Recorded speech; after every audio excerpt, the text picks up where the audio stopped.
to my fourth video in the series about energy and ecosystems, and today we're going to look at the different types of pesticides. And so the definition for a pesticide is a substance used to kill unwanted organisms, and there are several types.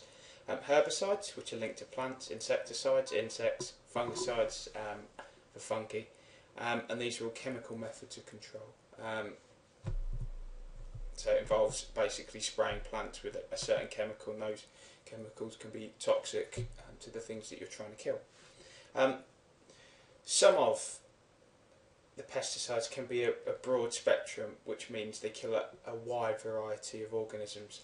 Some can be narrow spectrum and therefore only kill a more selective group of organisms.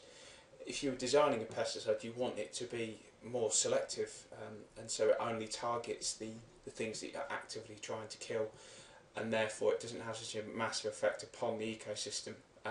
So really and truly you want your pesticides, or in this case herbicides, to be a narrow spectrum, so they only kill certain things.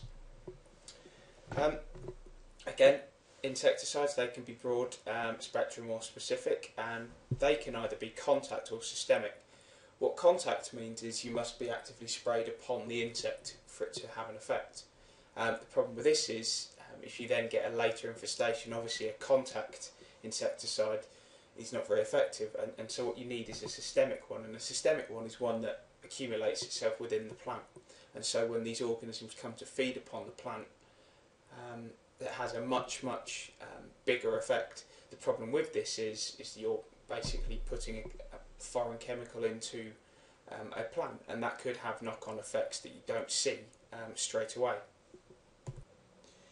Now, some of the issues that you might have with systemic insecticides are the fact that they have to stay within the plant, and so therefore they could what we refer to as bioaccumulate and build up within a food chain.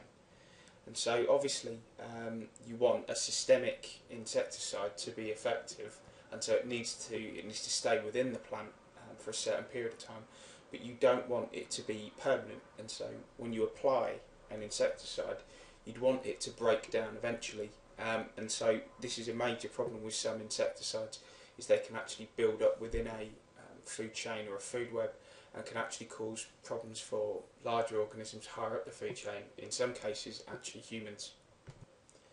And so there's this issue of persistence within a food chain or a food web, and so you want these types of insecticides to break down after a period of time. You may have heard of one, DDT, that didn't decompose very quickly, and in a high quantity can be quite dangerous. And so what happened was organisms that were feeding upon, they were exposed to the DDT, a single individual eating one of those wouldn't be a problem, but eating mass numbers of these could cause a build-up of the DDT, and because it didn't break down and because it bioaccumulated, it ended up causing problems in higher organisms, and so therefore you want your pesticides to break down after a period of time, and so this is a problem with some of their design. In fact, DDT is now outlawed in the majority of places around the world, and specifically in Britain.